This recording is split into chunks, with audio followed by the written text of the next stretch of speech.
Je voudrais du soleil vert, des dentelles et des théères, des photos de bord de mer, dans mon jardin d'hiver. Je voudrais de la lumière, comme en Nouvelle-Angleterre. Je veux changer d'atmosphère, dans mon jardin d'hiver. Ma fleur sous la pluie de novembre, tes mains qui courent, je n'en peux plus de t'attendre. Les années passent, il est loin, là je tombe. Nul ne peut nous entendre. Je voudrais du Fred Astaire, revoir un latte. Today, President Trump is calling for an end to the White House Correspondents' Dinner after a controversial roast by comedian Michelle Wolf, who really went after the Trump administration, especially Press Secretary Sarah Huckabee Sanders. We are graced with Sarah's presence tonight. I have to say, I'm a little starstruck.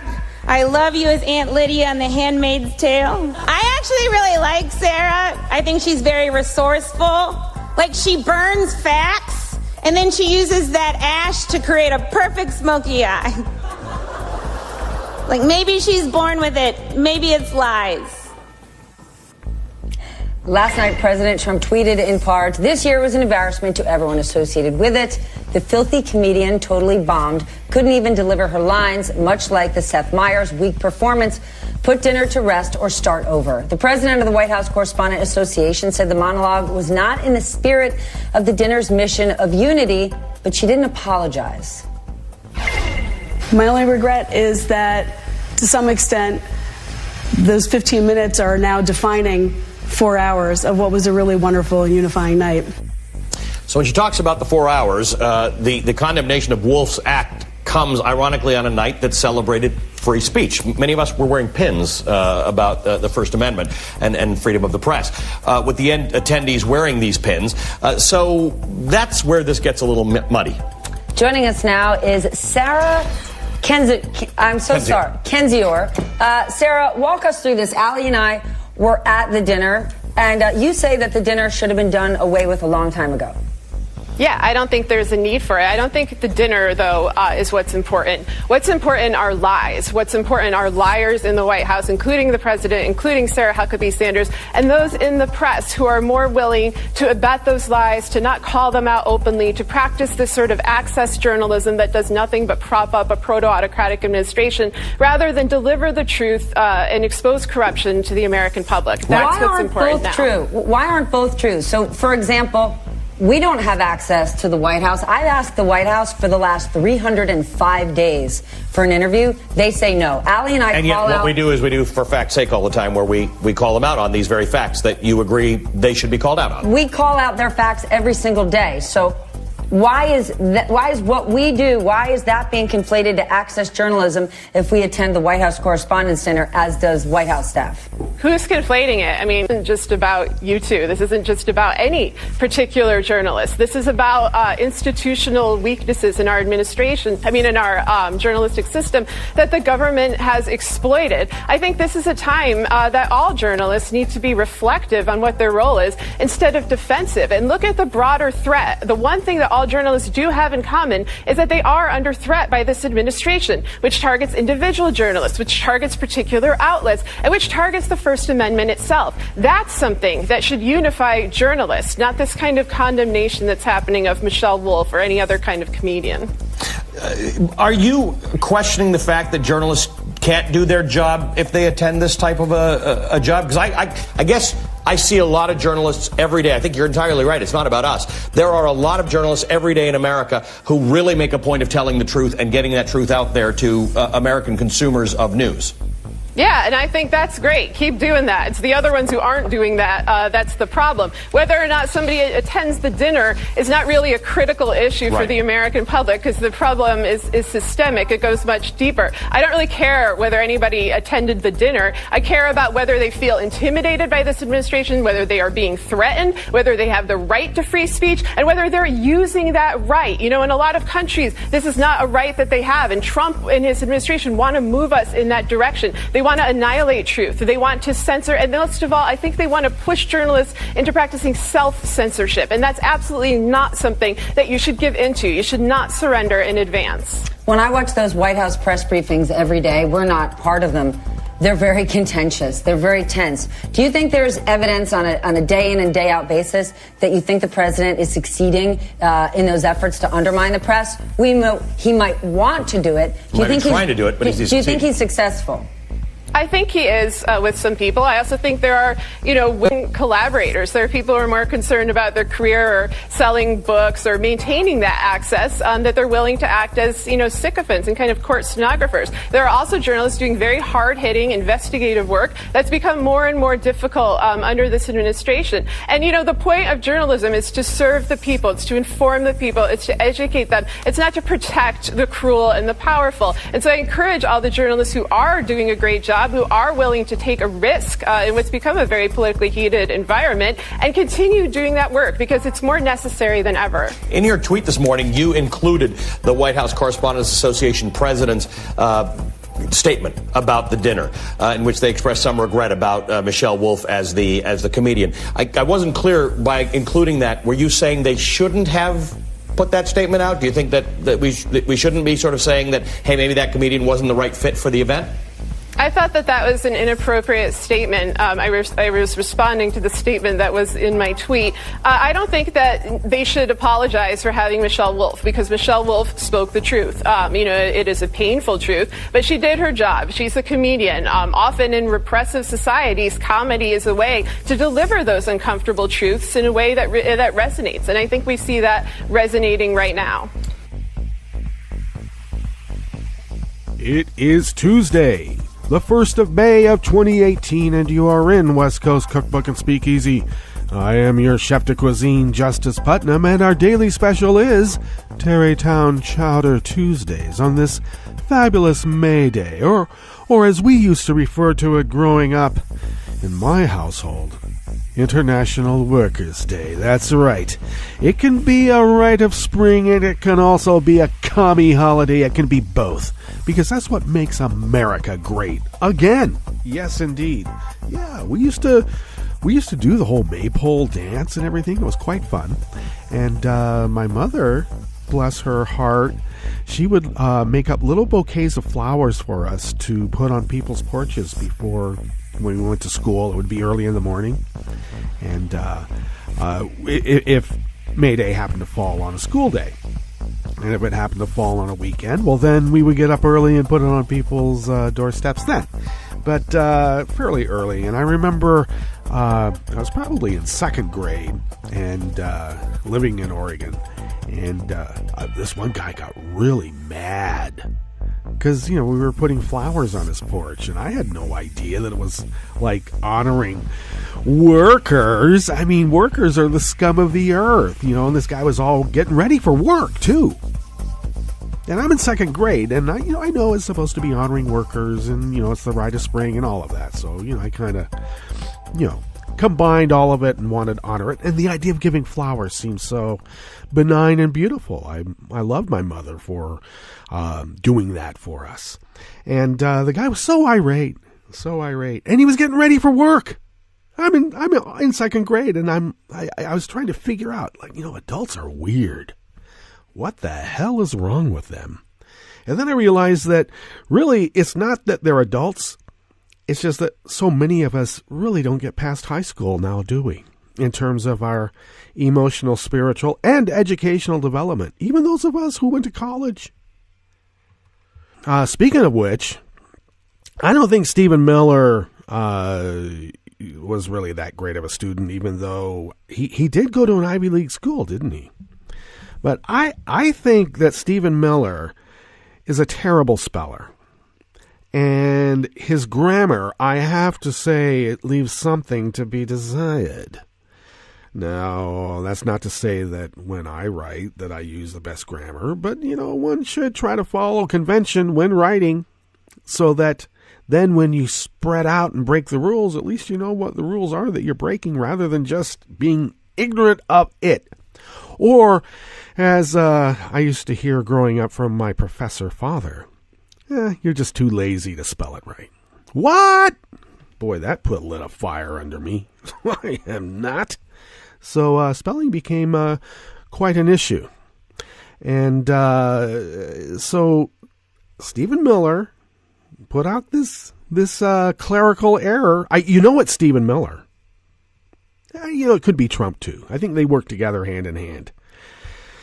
The capitalizations on nouns, the all caps on other words, basically the overuse of capitalization.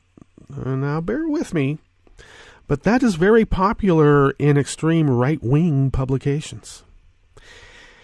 Yeah, look it up. I'm well aware of it. Nietzsche and others would utilize the use of capitalizations to embody ideals. And those who don't really have a good grasp of history and culture, it'll just be willy-nilly in the use of these capitalizations. But regardless, Stephen Miller said that for some reason Iran has nuclear weapons and whatnot, and then they had to correct and say, no, we meant to say had. Well, maybe that's the case. But now that these Mueller questions have hit the airwaves, the Trump team is like, they're leaked, they're illegal leak. Mueller leaked them. Well, first of all, these aren't actual questions that Mueller submitted. These are the contemporaneous notes of the people sitting in the room who were not part of Trump's legal team, according to the reporters who have them. So who would have been writing these notes down while this was happening? I think Stephen Miller was in the room. Yes, he was. Yeah. And these questions are rife with spelling and grammar errors. Mueller doesn't misspell words, and his writing is impeccable in a lawyerly style. Or whoever is writing it. Let's put it that way.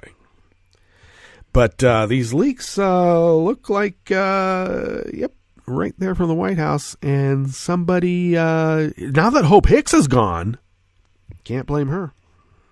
Oh, right. Well, Sarah Kendzior, I really love her. I've been following her work even before, she made it big with this, because she is an expert on authoritarian regimes. And I saw some of her writing and whatnot and was intrigued. I like the idea of, academe tackling these grand notions of, what it is to live among us and each other. And she's very adept at that. And what is even greater is her ability to communicate this academe. And good for her. So she's at the top here today, opening up here in the Bistro Cafe part of West Coast Cookbook and Speakeasy. And as much as I like Veshy and Rule, they still come from the business channel, right? Let's be clear about that. So they were taken to task, and Sarah was gentle, I have to say. And, sometimes you got to pat the guy on the back, like, you're doing the right thing. Just keep doing that. Just keep doing that. It's the other people that need to, maybe talk to those other people. Okay, yeah. But KEN-zee-or is pronounced KEN-zee-or, and as Sarah specified, it is Polish for bullshit detector. And she does detect it. And She might not be going back on Vesey and Rule, but she will certainly be a mainstay on MSNBC, I hope, because, I get tired of the CNN model. Oh, boy, another day, we almost went to World War III because of a difference between had and has. Think about that. See, this is why I kept telling my students, it's what was really drilled in my head when I was a student, and also by my professor father. Mean what you say what you mean, and, learn to spell correctly. Come on. Okay, well, what are we going to be attending to today in the rest of West Coast Cookbook and Speakeasy? Well, in the Bistro Cafe, part of West Coast Cookbook and Speakeasy, we will continue with the menu as new emails reveal Homeland Security and Tennessee law enforcement, they work together. And they targeted the counter-protesters to the neo-Nazi rally that they had there recently. Because the trouble always comes from those little punk anti-fascists. Yeah, okay. I told you, Homeland Security sounds pretty Teutonic to me. I think we're going down a terrible path here. And we have been. The Koch Foundation had a say in the hiring and firing of George Mason University professors. And as Bob Dylan said, money doesn't talk, it swears. He got a Nobel Prize. That's why Trump wants one. And a second Green Party candidate is discovered to secretly be a Republican. And there could be more. This is national. And already, did you hear this? Already the GOP has made fake web pages like a fake Pelosi page with a donate button. I mean, they did this the last time. Dirty tricksters. Boy, they're expert at it, aren't they? After the break, we moved to the chef's table where a bank that was under federal investigation for money laundering and fraud until charges were mysteriously dropped last summer now appears in multiple Kushner deals.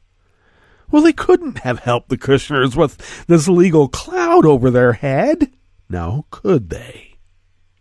And a small art museum's collection in the south of France is mostly fake.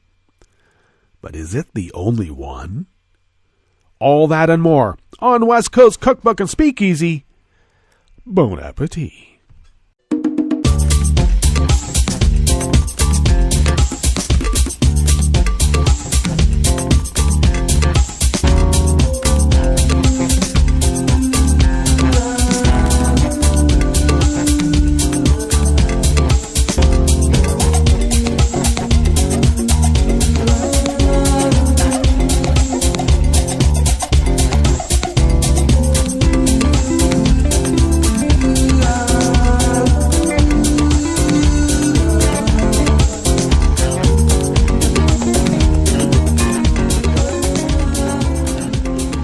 Bottom of our homepage at netrootsradio.com is the chat room link. On the right, Kelly Lincoln, Roaring Girl, takes care of that. On the leftish of the page down there, next across from the chat room link, are the donate, contribute buttons. And thank you for your generosity.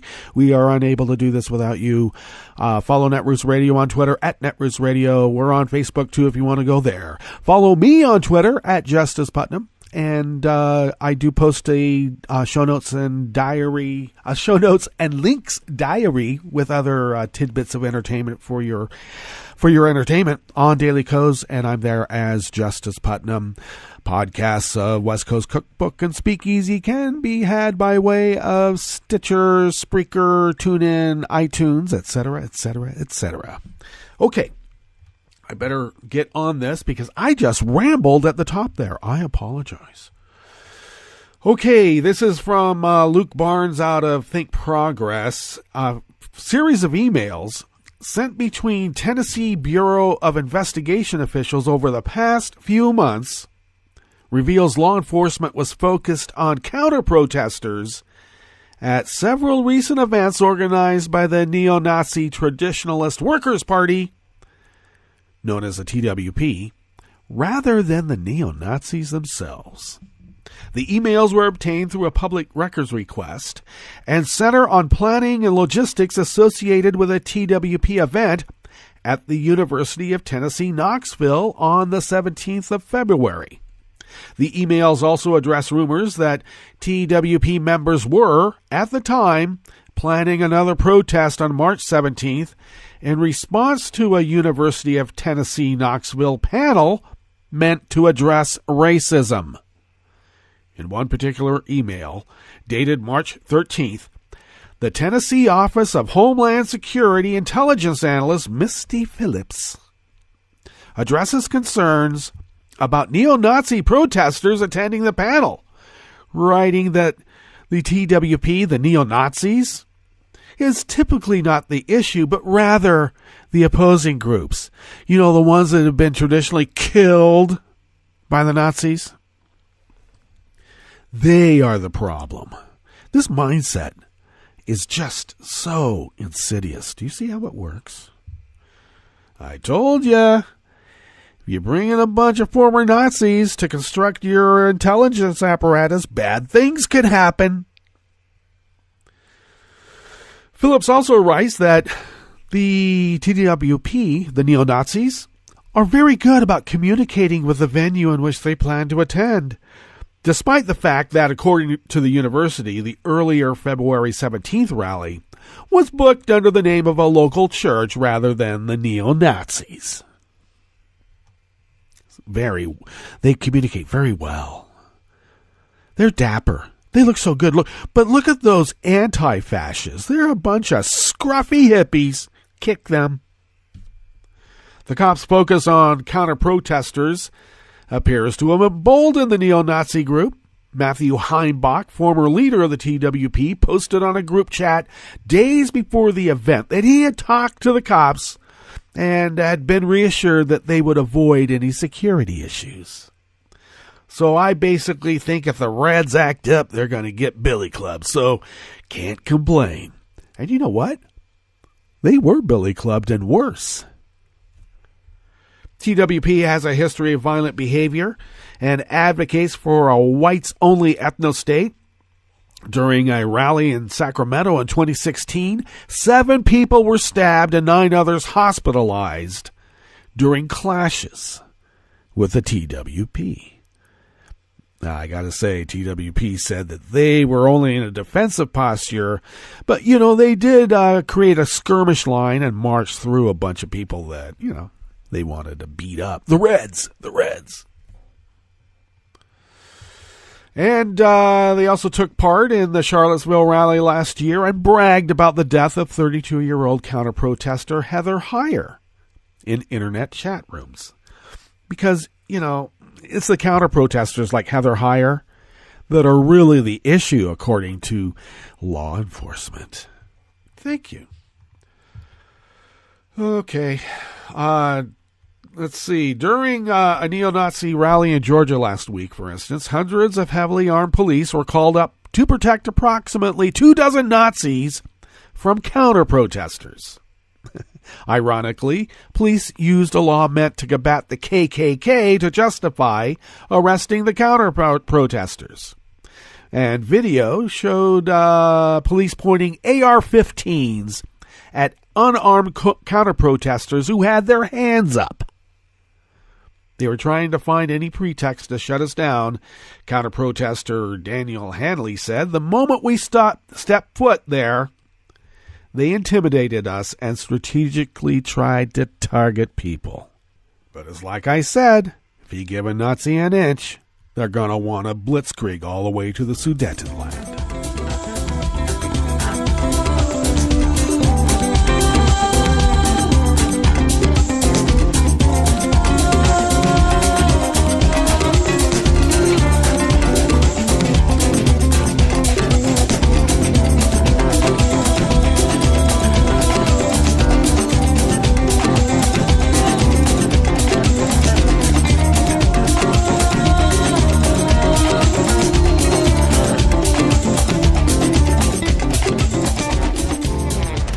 Next up here at the Bistro Cafe, part of West Coast Cookbook and Speakeasy, Tarrytown Chowder Tuesdays.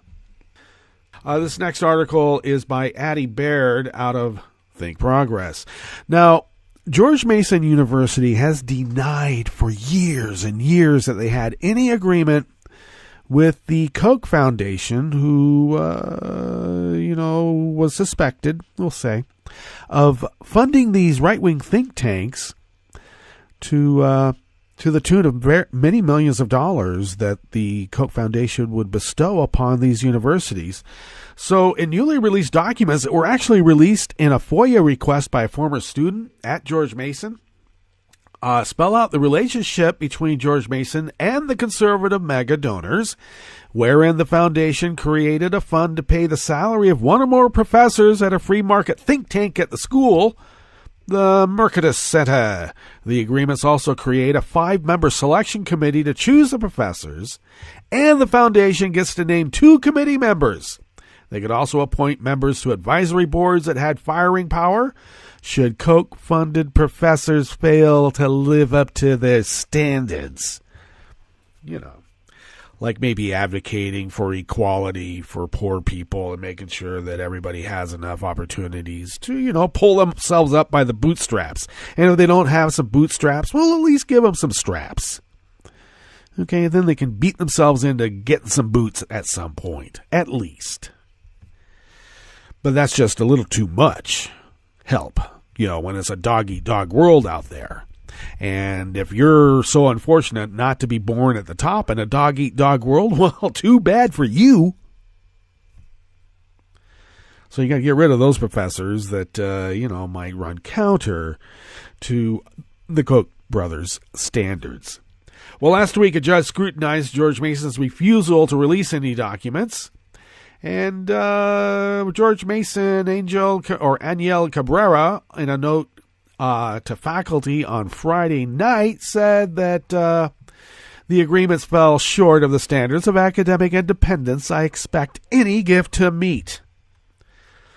Well, the faculty is supposed to have the independence to choose the best qualified candidate, she had told AP, and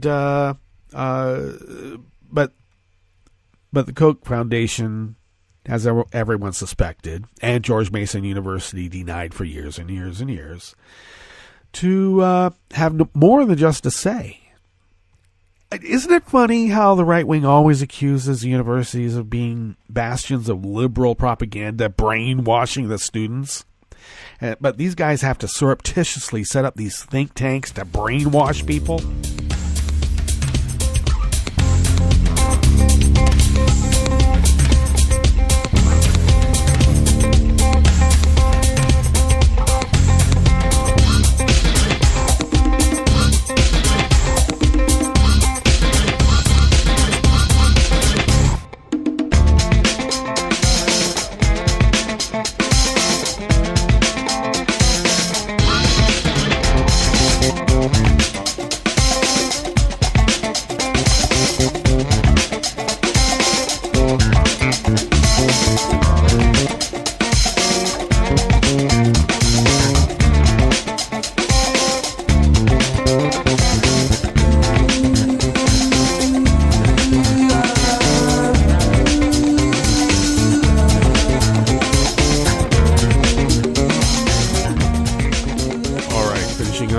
Bistro Cafe of West Coast Cookbook and Speakeasy is an article out of Share Blue Media by Eric Berlicht.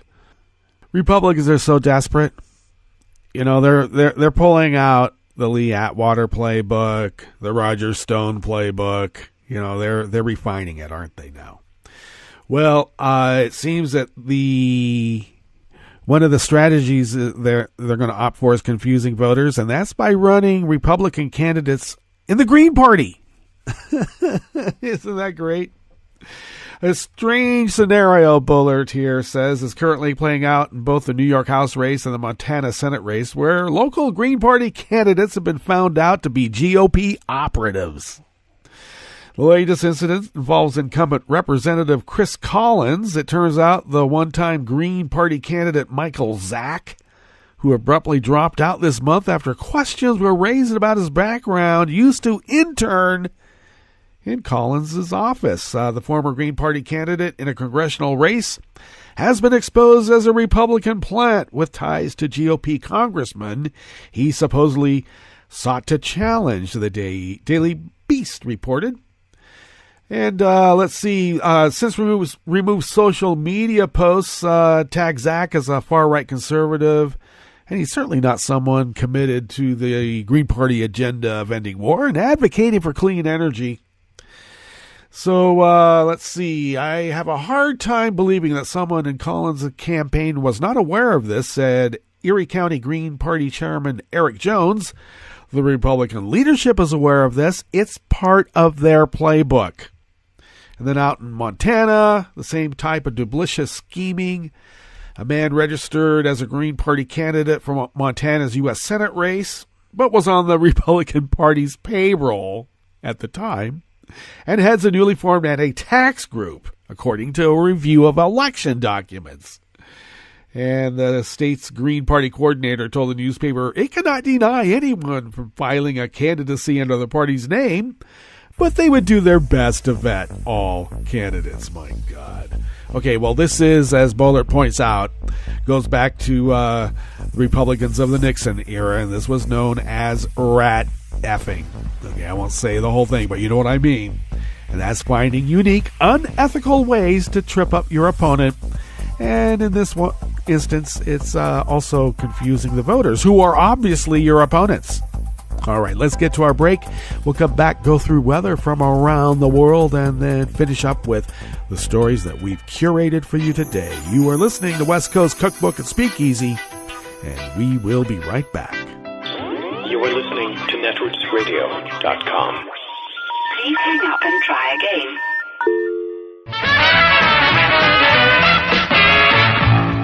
From a point at sea to the circles of your mind, a new force is at work for planetary transformation. New radio for a new Earth. This is Take Two Movie Review. I'm Clinton Johnston. This week, a portrait of the artist as art. Leaning into the Wind is filmmaker Thomas Reidelsheimer's follow-up to his 2003 documentary Rivers and Tides. Both films share the same subject, Scottish sculptor and nature artist Andy Goldsworthy. But today's artist is not yesterday's. Where Rivers and Tides focused on the ephemeral nature of Goldsworthy's pieces, Leaning into the Wind finds the artist 15 years later with a change in his medium. Goldsworthy still sculpts, and we see some pieces that are impressive in their scope, but he's also taken to finding his art in his own physical interaction with nature. It's almost performance art, but done on the sides of roads and in fields where few people may see it. At one point, Goldsworthy and Reidelsheimer and his camera are in a forest when it starts to rain. Goldsworthy immediately lies down, face up on a large flat rock. After some minutes, he stands revealing his silhouette where his body had shielded the rock surface from the water. It's a simple concept and execution, but the reveal is unexpected and the act striking as you start thinking about its suggested implications. We can see how easy it is for us to make our mark on the natural world. Though that mark can be significant, it is far from permanent. It's still raining. That silhouette will be gone in moments. Natural processes set in to eliminate our presence almost as soon as we establish it.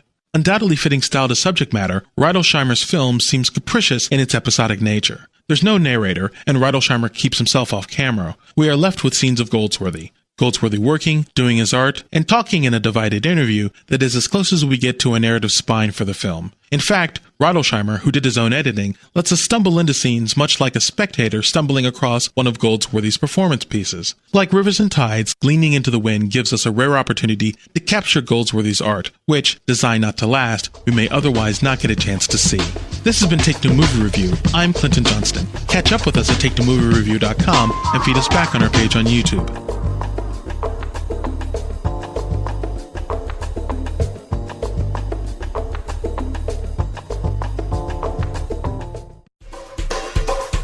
This is Scientific American's 60-Second Science. I'm Steve Mirsky.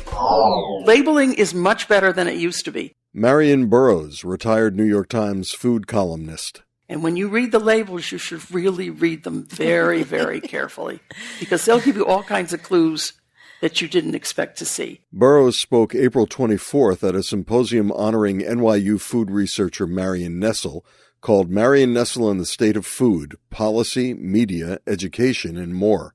And not a lot of people are now labeling with GMOs. I don't worry about GMOs as much as I worry about the pesticides that are put on GMOs. I think that they're very, very questionable. There are a lot of there's big disagreement in the scientific community. So there's nothing in food today that isn't political. But what is changing to a certain extent is what consumers expect from their food. And it's a whole lot more than they used to expect. They want fresh food. They want clean food. I'm not sure they know what clean food means, and I'm not sure I know what clean food means either. I don't think it has anything to do whether it's been washed or not, though. How many people know about romaine lettuce in this audience right now? A recent E. coli outbreak traced to romaine from Yuma, Arizona, has so far hospitalized almost 50 people around the country. The CDC has recommended avoiding romaine unless it's definitely not from the Yuma area. The federal government says they're not going to do any more than tell everybody that this is a problem and not to eat it.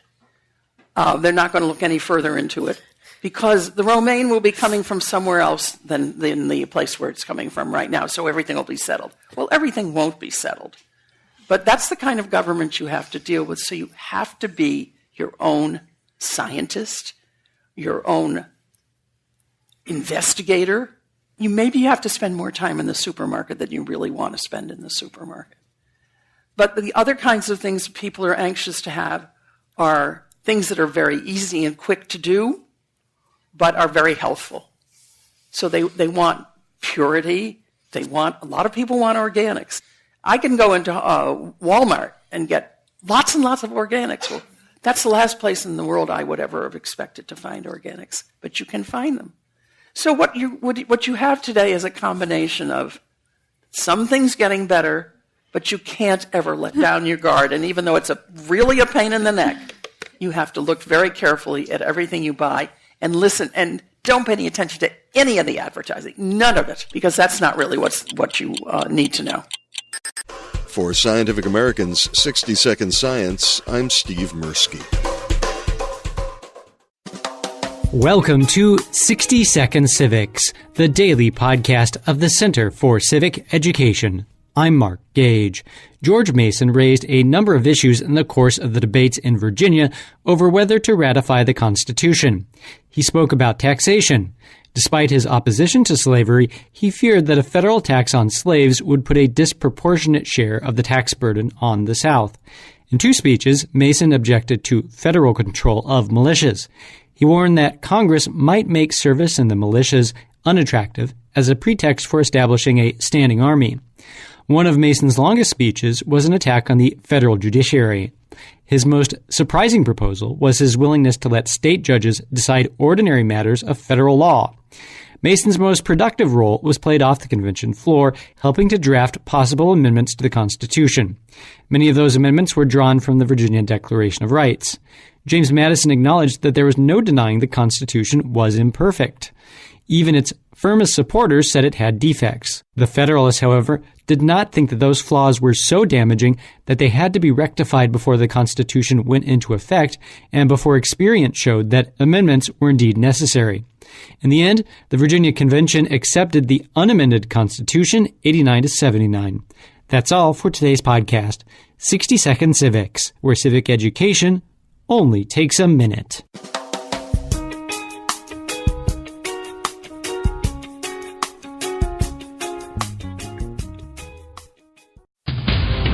This is Solidarity News on Radio Labour.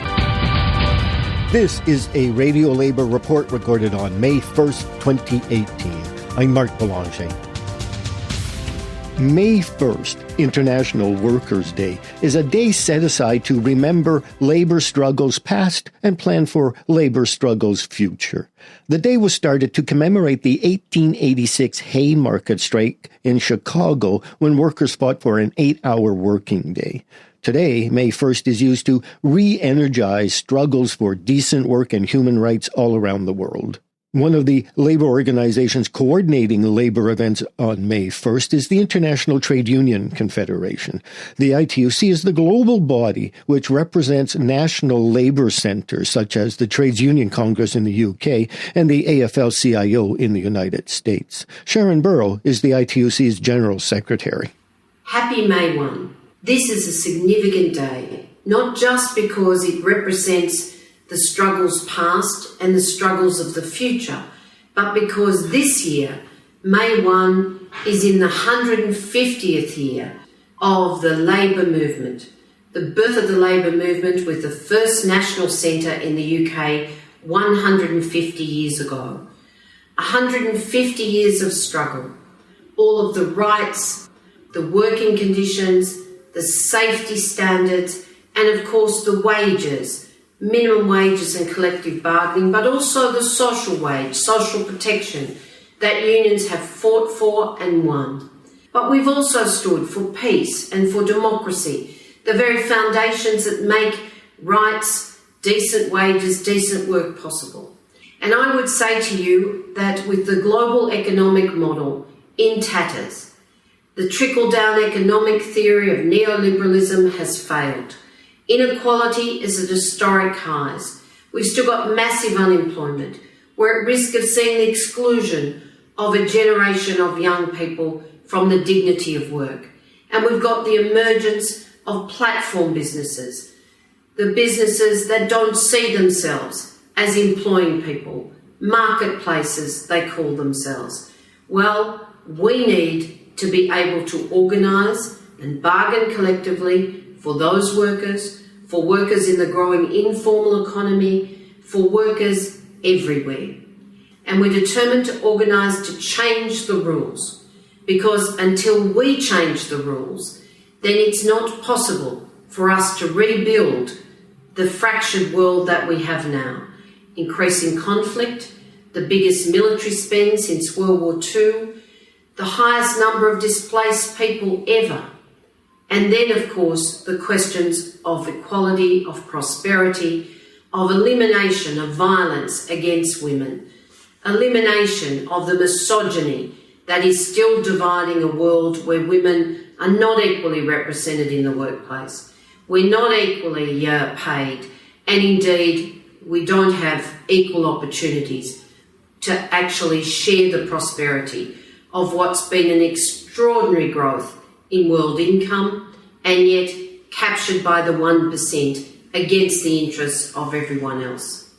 So May 1, whatever the issues are that your struggle represents in your country today, from conflict and peace and democracy to indeed the security of minimum wages, of collective bargaining rights, of social protection, or building the future to deal with organising and bargaining and the regulatory framework to see workers have a decent future everywhere, whatever the technological base. Today, you are part of a family of almost 208 million workers around the world. Workers and their families determined to fight for social justice, to fight for a peaceful and democratic world, to fight for rights and decent work.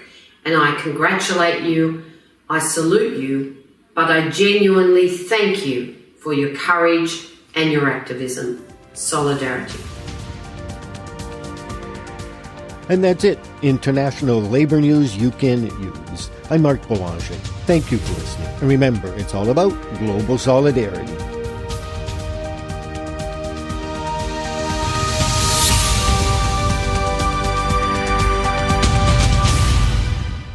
From United Nations headquarters in New York, I'm Luke Vargas with your World in 2 minutes. Days after meeting North Korean Supreme Leader Kim Jong-un for historic talks at the demilitarized zone, South Korea's President Moon Jae-in said on Monday that President Trump deserves the Nobel Peace Prize for sparking diplomatic talks to resolve the North Korea crisis. There is precedent for awarding Nobel Peace Prizes to those pursuing an end to the Korea crisis, including before any measurable results are in hand. Former South Korean President Kim Dae-jung won the prize in the year 2000 for meeting with North Korea's Kim Jong-il, though little came of that détente. Secretary of State Mike Pompeo has wrapped up a tour of the Middle East to cap off his first week as America's top diplomat.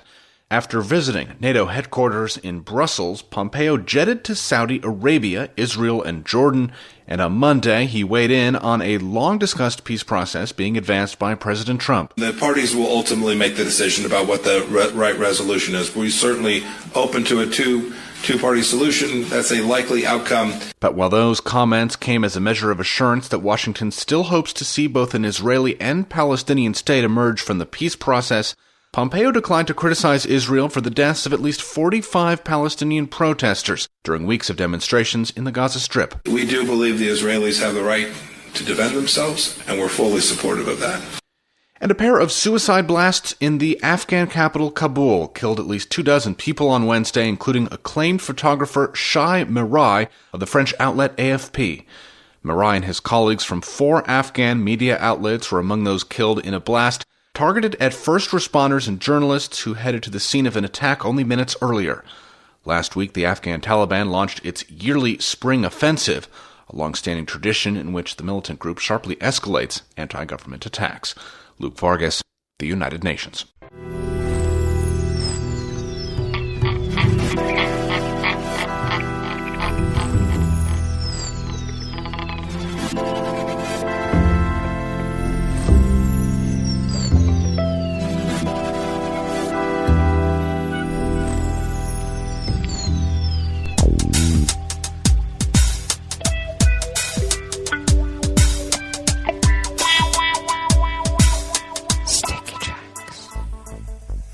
Thank you for accompanying us here to the chef's table at West Coast Cookbook and Speakeasy, Tarrytown Chowder Tuesdays. That is our daily special.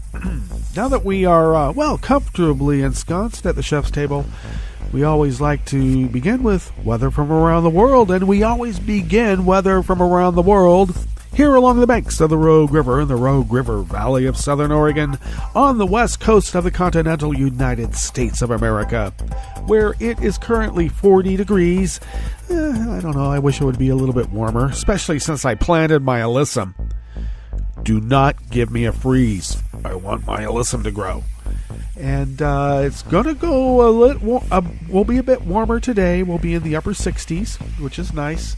And we'll get a very slow climb overnight, where we will have a low tonight of around 48, and then as I said, we'll have a slow climb in temperature to 80 degrees.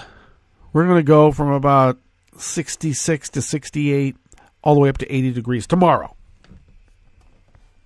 Okay, thanks, I appreciate it. And just as long as I don't get a freeze. But one good thing is that even though we are having a drying out period now, for a few days, several days, there is some rain forecast for the middle of next week. Or, I'm sorry, for the Sunday, Monday, which we're almost in the middle of this week. So, yeah, around the weekend, it looks like we might get some more rain. I hope so. Okay. Winds are currently out of the southwest at about 2 miles per hour. They will be shifting a little bit later this morning out of the north-northwest at 5 to 10 miles per hour. And then we'll be out of the west-northwest tonight at 5 to 10 miles per hour. And then they'll be light and variable tomorrow. We'll see. Let's see. No data on air quality, though we were at 8 parts per million overnight. So, oh well. Humidity is at 86%, though we are drying out some. Pressure is holding at 30.04 inches. Visibility is at 8 miles. Okay. Weather from around the world is brought to you by People's Personal Weather Stations that they purchased, and these people planted these personal purchase weather stations somewhere on their property, and these people live around the world. London is 56 and partly cloudy. Paris is 57 and partly cloudy. Rome is 63 and partly cloudy. But they have a wind advisory that may knock out infrastructure. Kiev is 82 and fair. Kabul is 71 and mostly cloudy. Hong Kong is 75 and partly cloudy. Tokyo is 69 and partly cloudy. Sydney, Australia is 61 degrees and fair. San Francisco, California is 48 degrees and partly cloudy. And New York is 60 degrees Fahrenheit. and fair as a springtime day in New York can be. Weather from around the world is brought to you by people's personal weather stations that they purchased, and they planted these personal weather stations somewhere on their property, and these people positively live around the world.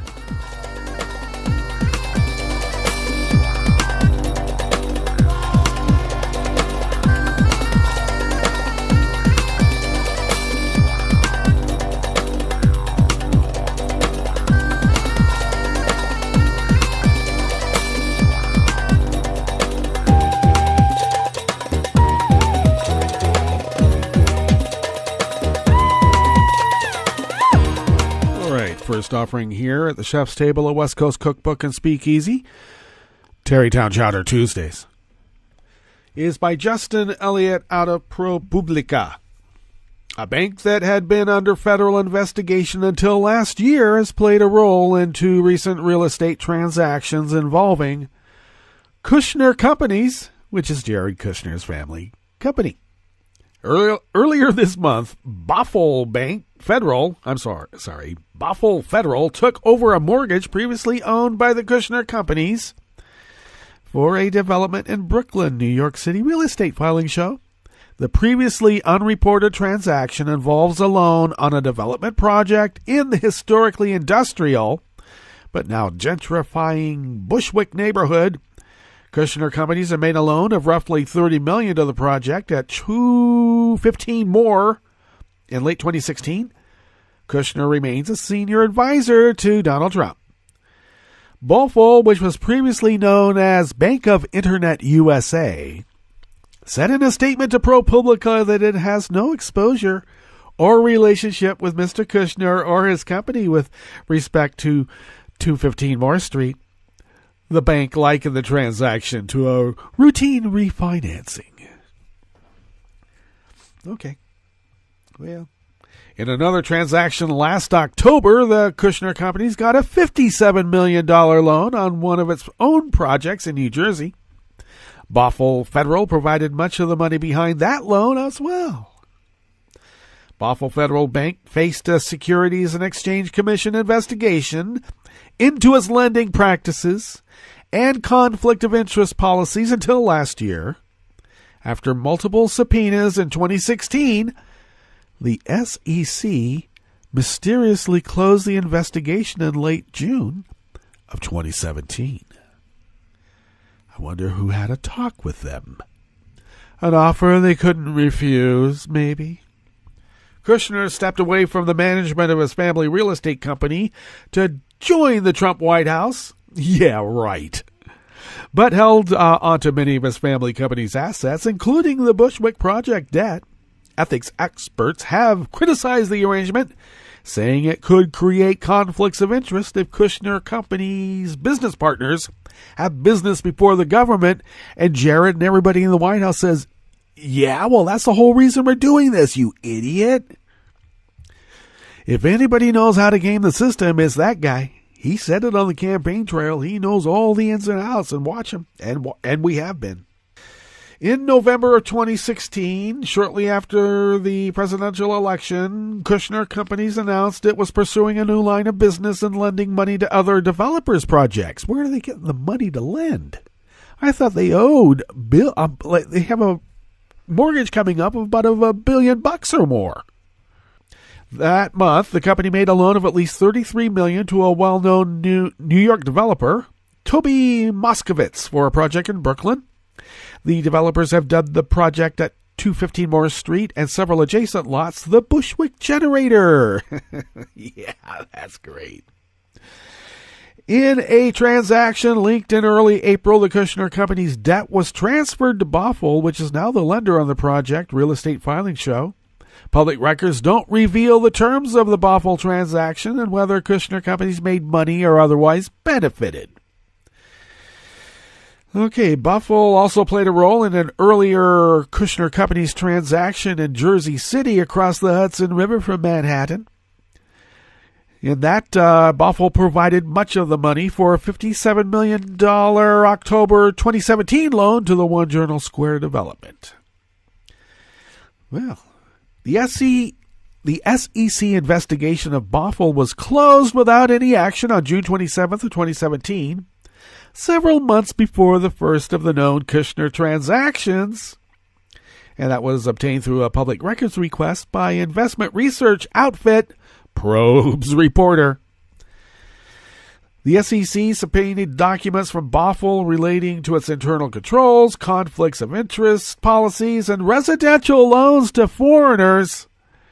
And let's see, the New York Post reported early last year that the Justice Department was also looking into the issues at the bank related to possible money laundering. And of course, the White House did not immediately respond to a request for comment.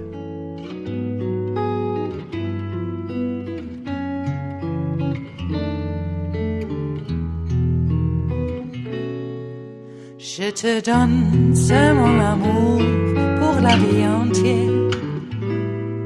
La promesse de me trouver à tes genoux. Aussitôt que tu m'appelles, rester toujours fidèle. C'est tout, c'est tout. Je te donne tous mes printemps, mes étés de mer. Mes automnes, quand les feuilles tombent partout. Si ce n'est pas une bonne affaire, je te donne tous mes hivers. Okay, finishing up here at the chef's table at West Coast Cookbook and Speakeasy is actually somewhat of a sad story out of the Agence France Presse, and of course it's by an anonymous worker bee at the Agence France Presse. Well, over decades, a small museum of Elne in southern France built up a collection of works by local painter Etienne Theroux, mostly oil and watercolors of the region's distinctive landscapes and buildings. But what was once a source of pride has turned to embarrassment after 60% were found to be fakes, providing a lesson about the dangers of buying art without expert skills and also the ubiquity of counterfeit canvases. Etienne Theroux was Elne's great painter. He was part of the community. He was our painter, lamented Mayor Yves Barreneau. As he reopened the museum and its exhibition of Theroux paintings, minus the forgeries, knowing that people have visited the museum and seen a collection, most of which was fake, that's bad. It is a catastrophe for the municipality, he added. Theroux, born in 1857 and died in 1922, was born and died in Elne, near the city of Perpignan, where he painted the sun-baked Mediterranean coastline as well as the misty foothills of the Pyrenees Mountains and the local red-tiled homes. While once a friend of Henri Matisse, he never reached the heights of fame achieved by his contemporaries, but he earned a following in art circles and regionally with his Impressionist and Fauvist-influenced production. And the museum began collecting his work in the 90s and went on a spending splurge the last 5 years, acquiring 80 new canvases, often thanks to local fundraising drives. And I guess this is almost like internet scams in a sense. Works were brought to them under the auspices of being the actual Theroux works. And I guess they didn't have this particular small museum didn't have a curator educated enough to be able to tell. So, of course, these forgeries are not confined to just this one small museum. Other small museums across France are experiencing the same spate of forgeries in their collections as they're being discovered. And they're being discovered with new infrared-type techniques that can tell whether things are originals or not. And but it's also not confined to the small museums across the small regions of France but also across Europe and maybe even here in the United States. And this is a growing story, and we better look into it. All right, that brings us to the end of our broadcast period. Oh, my. And so we'll meet up tomorrow for Smothered Benedict Wednesdays, of course. Stay tuned to Netroots Radio for the rest of the day. There's always live breaking news, and we are standing by for the live breaking news and when it happens. But do stay tuned to Netroots Radio, and we will meet up with you tomorrow right here in West Coast Cookbook and Speakeasy. Bon appetit.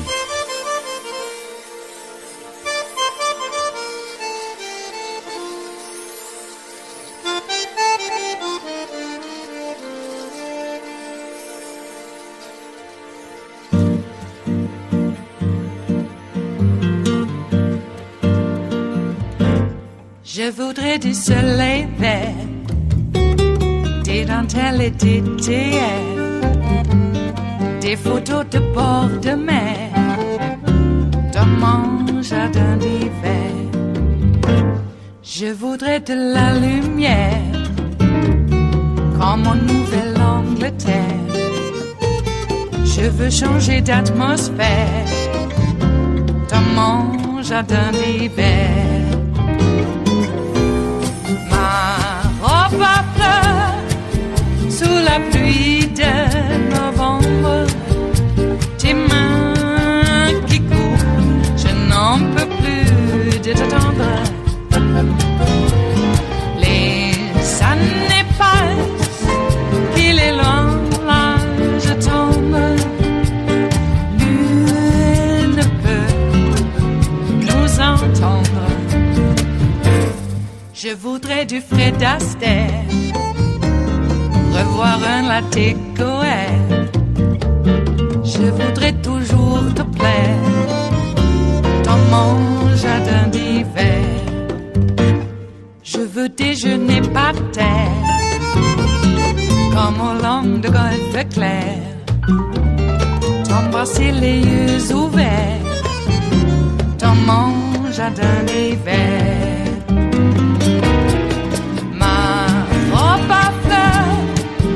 Sous la pluie de novembre, tes mains qui courent, je n'en peux plus de t'attendre. Les années passent, il est loin, là je tombe. Nul ne peut nous entendre. Ba-da-da-dum-di-da-dum. Ba-da-da-dum-di-da-dum. Ba-da-da-dum-di-da-dum. Dans mon jardin d'hiver.